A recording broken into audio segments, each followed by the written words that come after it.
All right, guys, welcome back to another episode of the Workbench, your resource-rich weekly podcast and newsletter for local service entrepreneurs. Super stoked to be joined today by Felicia Reeves, the CMO of Empower Brands. They are a global multi-brand franchise spanning across roofing, insulation, cleaning, looking off the list here, lawn care, conserving irrigation, office cleaning, you name it, outdoor living, roofing, they got it all.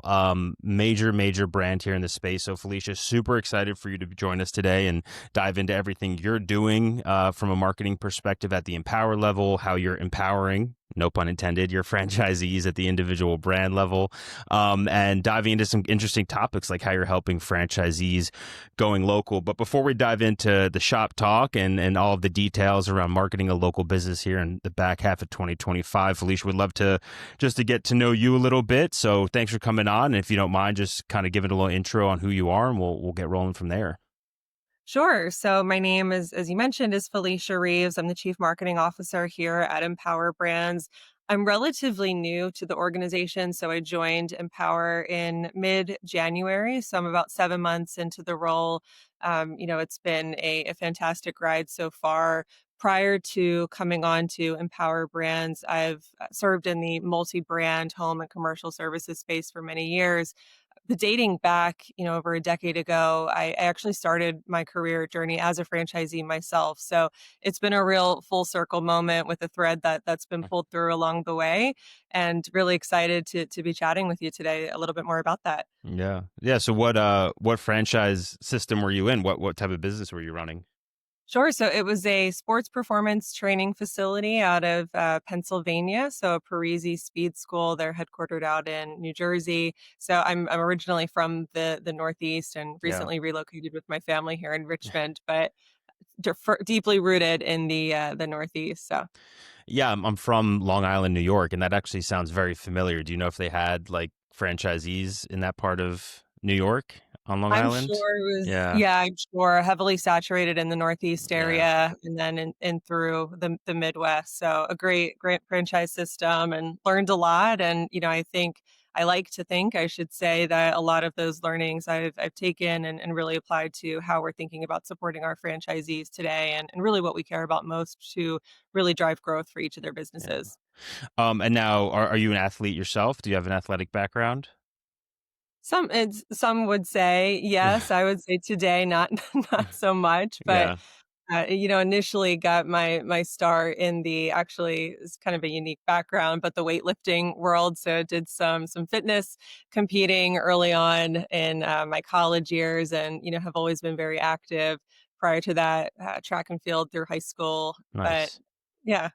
Yeah, the Venn diagram of entrepreneurship and athletics, I feel like is almost a circle. It feels like a lot of high level entrepreneurs and business people have some type of athletic background because as corny as it may be, I do think there are a lot of learnings that come out of athletics that can translate really well into business. So 8 months here at Empower Brands, a global company. What were those like what was that process like for getting the job? And then what have those like first 30, 60 days been like? What are some of the big challenges you faced and how has it been onboarding to the C-suite of this, incredibly, large and scaled company?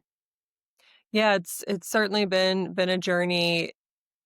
Early on, it was really about learning the business inside and out, right? So we have 10 unique brands that roll up into our parent company, Empower Brands. And my goal coming on those first 100 days or so was to really understand them inside and out. Who was our customer, the end customer, right? Who were our franchisees, who's kind of our internal customer, you could say?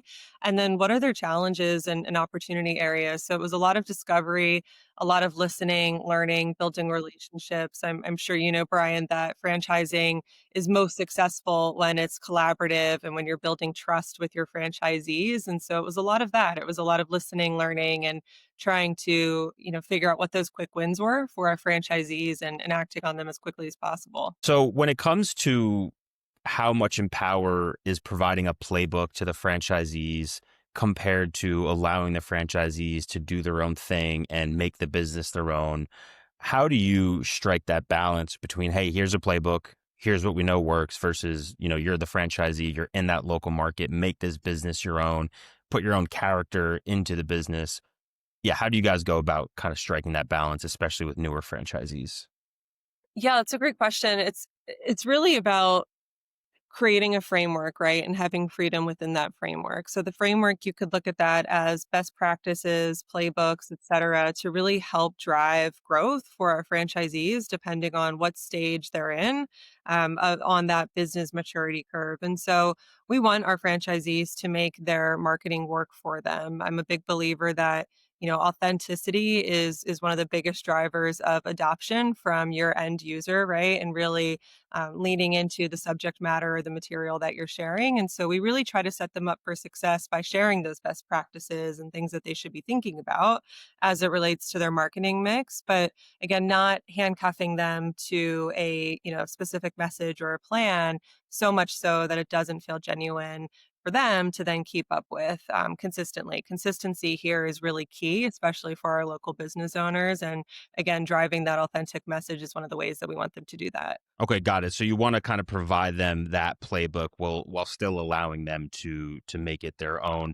Something we talked a little bit about before the pod started was this idea of allowing and helping franchises to get local. It is such an interesting time, Felicia, with AI, with everything becoming more digital, everything becoming more fragmented. It seems like people are more isolated than ever. AI online is not helping that. Tell me a little bit about this initiative for you all at Empower Brands to help your franchisees get more local and what exactly that means for you and your franchisees. Sure. So, especially in the home services vertical, it's really all about your ground game right now. So, consumers are fatigued, right, when it comes to making decisions. And we want that experience on the consumer side and on our franchisee side to really resonate for them in their local markets. And so we're of course driving from the national standpoint brand positioning and messaging and things of that nature. But when you come down to the local level, again, we want to have that authenticity for our franchisees. And so we're really trying to emphasize for them developing their personal brand. What does marketing mean for them? Who is the brand behind the brand that they can really position and serve as that thought leader in their space, whether that be insulation, roofing, commercial cleaning, whatever the vertical, the message and the subject matter needs to align with what it is that they're offering, and then it needs to translate through that customer journey. And so, we're really thinking about helping our franchisees develop their brand kits, if you will, to go to market with. I think too in the home services space, there was this influx of demand during COVID times and a little bit after. And a lot of marketers went all digital. They went all in on Google local service ads and paid media. And everybody put all of their eggs and their budget in a single bucket. And so we're really trying to walk that back a little bit and talk about, the diversification of a marketing mix and why that is so valuable and why filling each part of the funnel, not just focusing on the lower funnel in market demand, but how do you position yourself not just for growth today, but in the future? And how do you make your marketing funnel really work for your future self? And it really starts at that local ground level. So our franchisees, their pockets are not as deep as a lot of the private equity players in the home and commercial services space today. And so it's also about how do you drive the most efficient return on your investment. And a lot of that is building connections in your local markets. It's really starting at that relationship building level to build trust and that like factor that consumers then ultimately opt in for when they need you to provide a service. I technically wear the CMO hat for my SaaS company. It's one of the 10 hats I wear, as is my co founder. When you have a small startup and you're getting off the ground, you have to do a lot of different things. And for us, we've seen success with digital channels, but we've also seen outsized return from more analog channels that it feels like folks have written off to a certain degree. Oh, that's old school. Oh, that doesn't work. I can't track that as well. There's a roof franchisee here in Austin, Texas, who I'm friends with, and he's making a real effort to do more networking and create communities. We went to a BNI meeting, if you're familiar with that network. What are some of the more interesting, unique, local, I guess, channels or opportunities that you're seeing work well for your franchisees that you may be encouraging them to experiment with? That's a great question and great examples as well. I think it comes down to the franchisee and what they feel most comfortable with. So I'll give you a couple of examples. This could still be online or it could be offline. So an example from an online standpoint is organic social, right? It's a channel where you're starting to build authority and trust with your audience. And we've got one franchisee in one of our roofing brands that is really, leaning into building out personalized videos and, talking head videos and really talking about the industry as a trade to really, again, position themselves as that thought leader in the roofing space. We have another franchisee for one of our window brands that's really focusing on, debunking myths and things of that nature in the window installation space. And so it looks very different for both of them, but they're using the same channel to get their message out there in a way that again resonates for them. We want this to be repeatable to drive consistency. And so therefore it needs to work for the franchisee and what they're most comfortable with. We have others that are really leaning into things like canvassing. So I know that that is, swinging the pendulum to the total other side of marketing, but you can't discount those grassroots guerrilla marketing tactics today.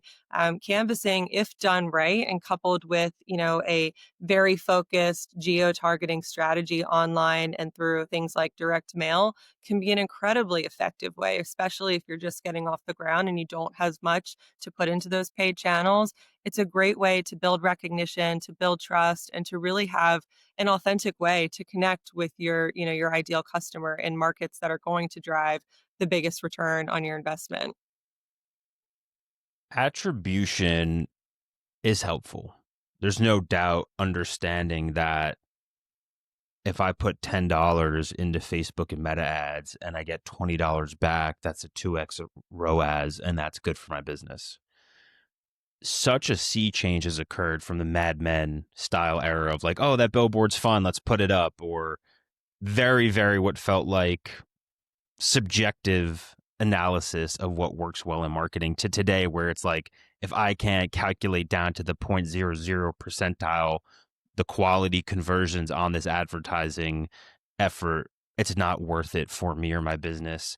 When it comes to tracking generally across empowering your brands, and then more specifically, how we think about tracking those out of home, localized, maybe less digital marketing efforts, as CMO, what is your perspective on tracking, and then how we might think about tracking success of those analog efforts?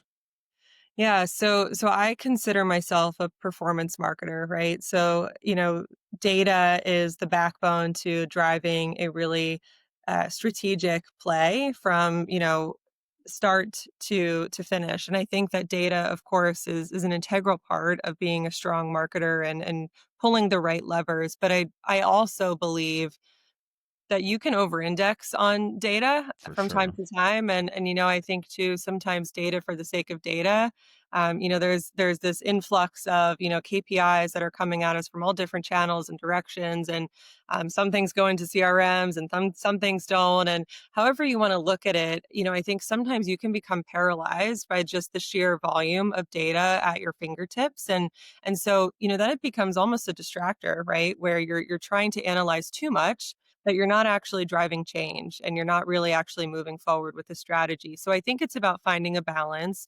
I think it's about finding the right KPIs too that you want to measure. Not all KPIs are equal. And so what are the right ones based on where you're at today as an owner, but where do you need to be? And from a business standpoint too, right?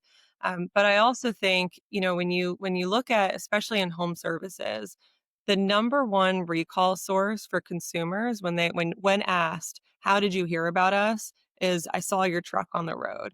That Mm, that that may hmm or may not be true, right? But A it's what they're lot of recalling. trucks out here in Austin. I'll tell you, I see them all the day. I'm going in and out of Austin. Truck, truck, truck. Plumbing this, plumbing that. Yeah, no, they're all over the place. Yeah, and so, you can't measure that, right, unless you're asking the consumer, and again, it might be true, it might not be. They might have done a total, triage of, different tactics to get to that point to actually pick up the phone and call you, but at the end of the day, when they're thinking about that recall source, they're thinking about what they're seeing and how it made them feel ultimately, and so I think that we shouldn't discount those offline traditional tactics like billboards, like mass media, which is becoming more easier, I should say, to measure and manage. But it's about finding a balance. And as a business leader, I'm a firm believer that you cannot manage what you cannot measure. And so you do need to ground yourself in the data, but don't get lost in it. And that's a tough line to toe sometimes. Man, on the data point, someone told me this when I was working at a startup a couple years ago in New York, and it stuck with me. They said, torture the data long enough and it'll tell you anything you want. Hmm. And it's like, yeah, you can make that spreadsheet and enough formulas and now ChatGPT and get into Looker and write the SQL query. And like, if you torture it and you want to show some outcome based on the data, you kind of, as objective as we want data to be, you can massage it enough to kind of tell the narrative that you want. You can make it look like that campaign worked really well. You can make it look like that campaign didn't work really well, depending on what your prerogative is around a given campaign. In terms of performance marketing channels, I want to come back to local, but I think people listening may be relying on an Angie's List or a Thumbtack or a Google LSA to grow their business. I've met with plenty of business owners day to day for my SaaS company who like they don't even have a website, like legitimately don't have a website because they just all of their business is Yelp. If it's Yelp, they auto respond, they close that. The economics make sense. Yeah, they close 1 in 10, but the one they close makes sense. So many digital channels. We're not having a chat GPT start to potentially be a channel. And are we showing up in the LLMs in the right way? Before we're going back to local, because I do think that's probably where there's the most alpha right now. What are the performance channels you see that do make sense? Obviously, it's different across every brand. Generally speaking, you have such an interesting purview across so many different business types, across such a large geographical range. Like, what are the performance channels, Google, Meta, AI, et cetera, that you feel seem to be worth it and that you're leaning into for your franchisees? Yeah, you're right. It does really depend, not just on the business, but where the franchisee is at on that maturity curve. And so what I mean by that is Google local service ads can be a real blessing for many business owners, and especially over the last 5 years. Have done tremendous things for the home services industry. But if you don't have enough reviews or enough 5-star reviews on your Google business profile, I would not recommend that as a channel to start with, right? And so, I think it's really dependent upon if you think about from a digital standpoint, what's your digital footprint look like? And if consumers do find you, is your website easy to navigate? Is it high converting? Do you have the reviews to back the message that you're offering? And do you have the right budget allocated in the right places, right, across your marketing mix to make it make sense? And so I do think it looks a little bit different for everybody. And that's where I go back to it's freedom within a framework. And so we can say these are the core channels. And there are a lot of what you talked through. It's the Google local service ads. It's from an organic standpoint, thinking about SEO in the right ways. It's about, retargeting strategies, and, PMAX is huge now. So it is, a strong digital mix that is certainly a big part of what drives some of those performance marketing KPIs for us. But again, I think you've got to be at the right stage of your business. Even when it comes to answering the calls, is there confidence that if you turn on a channel that you're going to answer the call, that the consumer is going to have a positive experience and that you can actually follow through with it? And so I think it's really about making sure that your business foundation is set up in such a way that you can manage the lead flow that's coming through, that you can afford the lead flow that's coming through from a return standpoint, and that you've got the right mix to move your leads through the funnel effectively and efficiently. Yeah, and that's something we see without talking my own book here, but we focus on the speed to lead aspect here at our SaaS company for Lead Truffle. And one of the biggest things we see is like some companies are doing a great job top of funnel, but there's such low hanging fruit in that they're maybe spending $60 for that LSA lead to call them or submit on the website, and then they don't get back to it. So hey, instead of let's ramping up budget on LSA, let's just focus on closing more of the ones that are coming in. I think that's low hanging fruit for a lot of these businesses. Talking about I want to dive into it, but just quick finger to the wind. Do you think AI right now is overrated, underrated, or appropriately rated in the business world? Do you think it's like as big as it's going to be as big as everyone thinks? People are overshotting. So underrated, overrated, appropriately rated. Where do you think it's at? I would say it's appropriately Yeah. weighted. Yeah. I think it's in some ways underutilized, right? And I think it's most underutilized for personal purposes, actually. I Yeah, think for that there's a sure. lot of value in using AI for your personal life. I think in the professional world, I love AI. I'm a huge proponent of it. It cannot be a shiny object, and it cannot be a solution to a larger business problem that needs the right foundation set up first For to sure. then For support through sure. AI. And so I think that it's a phenomenal discovery. I think it's been a great evolution to really modernize businesses and drive more efficiency. I think it just needs to be done in the right way. I'm also a little bit afraid of AI too, and what the future could really mean, Yeah. and Yeah. perhaps maybe it is not Yeah. appropriately, recognized today in that regard, but, I think where we're at today, there's a ton of value in AI. Yeah, I personally, man, I just got into baking sourdough. I don't know if you ever chefed up some sourdough, but I just become obsessed with it the past like 2 months. And I'm like talking to my wife's always looking up. She's like, "What?" Because I'm talking to ChatGPT constantly about Yeah. the sourdough and the process and is the starter ready? And like, it's one of those things. Like, I remember a time before Google, believe it or not, but like, or like MapQuest, like a time before Google Maps, and it's like I'm sitting there, I'm like, this would have been so much harder and more annoying without ChatGPT here to walk me through the process and show pictures. And like, yeah, I do think for business, it's like AI this, AI that. But on personal side, like there's so many interesting use cases around everything from your health to cooking to children to whatever relationship stuff.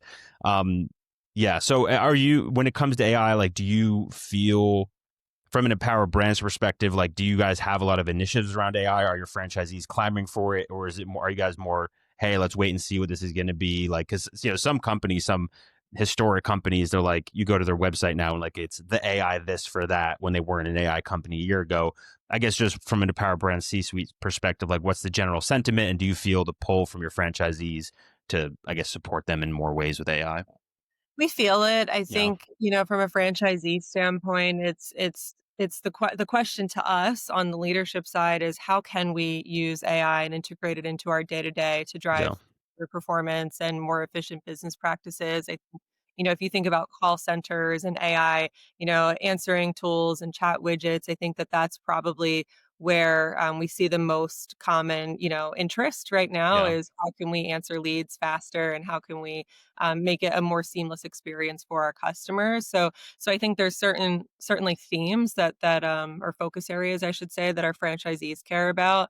I think for us, it's really about exploring what works and what makes sense for the business. And so we've integrated in many different ways. I think on the yeah, marketing side, it's really integrated throughout our tech stack and thinking about, okay, how do we make it easier and what can we automate for our franchisees? So we've started with social media. How do we make it, autonomous for them, but also in a way that they can customize it too to drive again coming back to that consistency practice. And so there are things that we're doing to try to simplify the day-to-day marketing tactics for our franchisees, but also, not we're trying not to lose the voice. And I think that that is the most challenging thing with AI right now, especially on social media, is you can read a post and almost immediately, if you've got a well-trained eye, and many of us do, you can tell that it is written by a Chat GPT or a Claude or whatever. And I think that you move very quickly into that side of you lose that authenticity. And so I think we've got to again find that balance around